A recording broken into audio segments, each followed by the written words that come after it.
Now, joining us through Zoom is Bobby Bunsen, who is a lawyer and executive director for the Bureau of Public Safety, who is in the person of Nana Yao Akwada.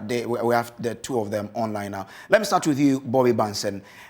What are the provisions in the law for victims of this alleged food poisoning?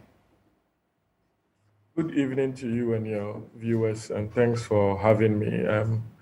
My sympathies to those who have fallen victim or have had their health affected by this alleged food poisoning. I don't think that anybody wishes it on somebody who just went to a restaurant to buy food. With respect to the law, this is a situation that lawyers would call definitely breach of duty of care to consumers. So it's a tortious liability. And we would simply say that the restaurant owed a duty of care to its consumers and knew or ought to have known that a breach of this duty of care, if it results in any injury or damage, then the restaurant will be liable to compensate the victims for what lawyers will call general damages and specific damages.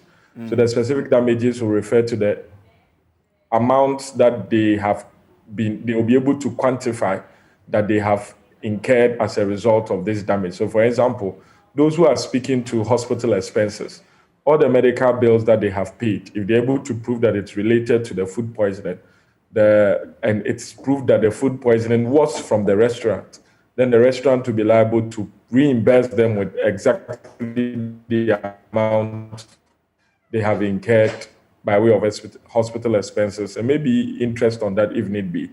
In addition to this specific expense, or what lawyers will call special damages, the fact that they have breached the duty of care which has resulted in injury would occasion general damages to be paid by the restaurant. So that in addition to this specific amount, if they decide to go to court, the court may, looking at the circumstances of the case, order any amount at its discretion to be paid to the victims. It could range from 1 Ghana cedi to 100 million cedis, solely dependent on the discretion of the court.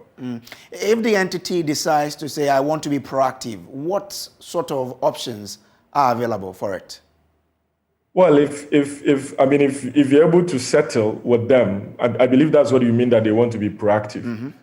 I heard I think their officer or PRO that you interviewed at the site saying that they're actually paying the medical expenses of the victims. And I was quite happy to hear that. That is a step in the right direction. And I believe that unless the situation gets out of hand, they should be able to approach the victim, apologize, because I don't think with their reputation they would, they would aim to do this, and they should be able to find a fair settlement. All right. On this. So hold the line for me there. Let me turn my attention to you, the Executive Director of Bureau of Public Safety, Nana Akwada. Nana, some say this incident is a clear case of the FDA's lack of supervision. Do you agree to this?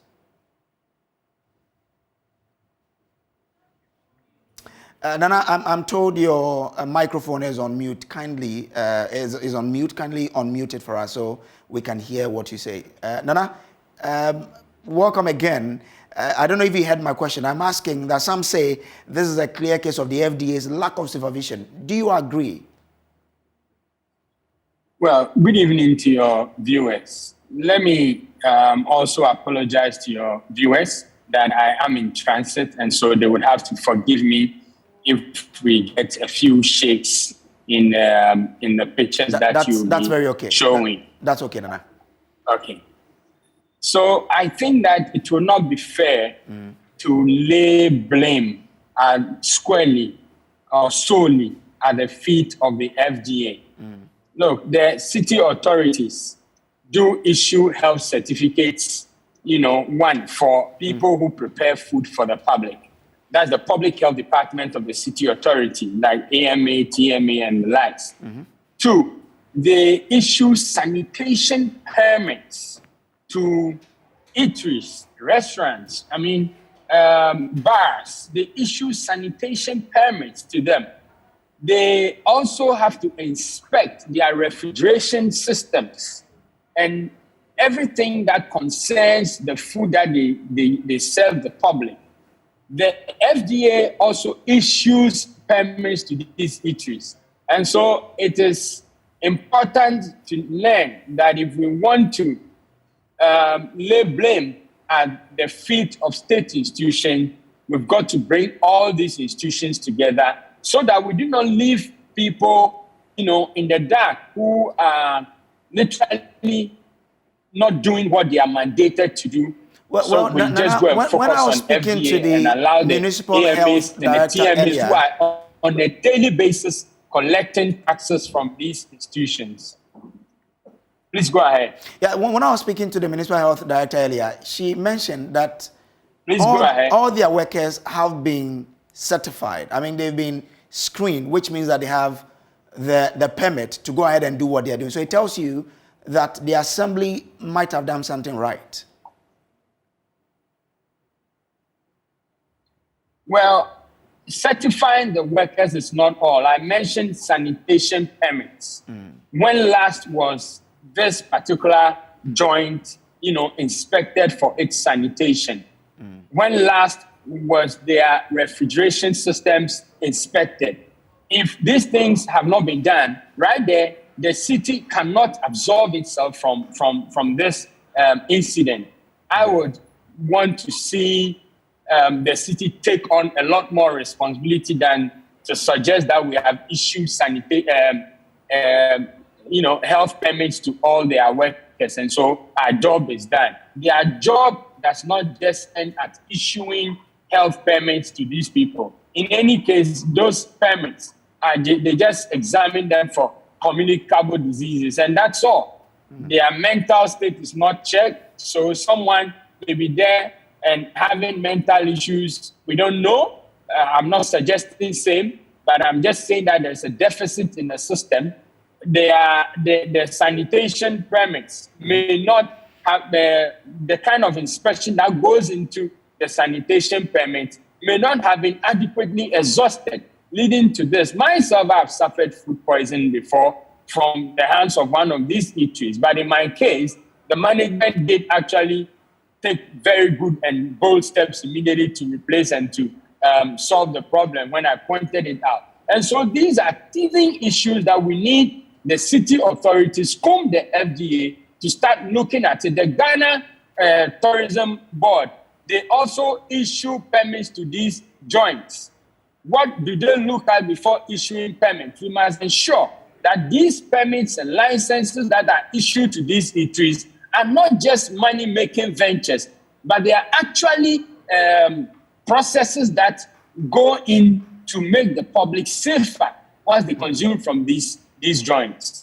Okay, hold the line for me. Let me return to Lawyer Kobe there. Now, is the regulator, the Food and Drugs Authority, entirely free from a possible lawsuit in this case, for example? Well, if it is proven that indeed they were aware of this non-compliance with their regulations, and they did not take steps to remedy these non-compliance, then you can say that they, as a public entity, they have defaulted in discharging their public obligations, and which default has resulted in what we are all witnessing. So when you stretch the argument, you can rope them in for also breaching their public duty. But that's it's been said, maybe a very long stretch, because then they don't have to do inspection every day. I want to think. I think that they do random and they are maybe periodically. So if they did the inspection yesterday and today something happened, would you say that if they had done the inspection today, then that wouldn't have happened? It becomes a difficult stretch. Okay, all right. Thank you very much. Now, Nana, for consumers, what would you advise they be on the lookout for in purchasing food from restaurants and other eateries that we have? Well, I think it's important that people who consume food from public spaces are also minded environment from which they consume these foods. And then two, they must understand that it's a shared responsibility. So as and when they notice anything untoward in such eateries, they must also alert the public. Enough to always run to social media to make some of these complaints. It is absolutely necessary that we become a more responsible society and, engage some of these state institutions directly from time to time. It gets results. And you never know which of your family members will be saved by actually actively or consciously engaging some of these entities. I have mentioned the Ghana Tourism Authority, I've mentioned the Food and Drugs Authority, and I've mentioned the city authorities. These authorities, once you engage them officially, that I went to this eatery, I wasn't satisfied with their sanitation, I wasn't satisfied with their staff, how they carry themselves. The onus will be on them to take steps to visit and to verify these reports for themselves, give you feedback, so that in future, if something happens, they are able to use this as a fallback for their mandates. We have done it before in 2012 when the Bureau of Public Safety took an eatery like this to the city authorities. They took them to court. It lasted so long, about 8 or 9 months, but eventually they did what was right. And so we encourage the public to also participate in this effort, because the lawyer said, all the state institutions cannot be there every day. They cannot be there every moment. But we are there every day, and we are there every moment. So we should be our own inspectors.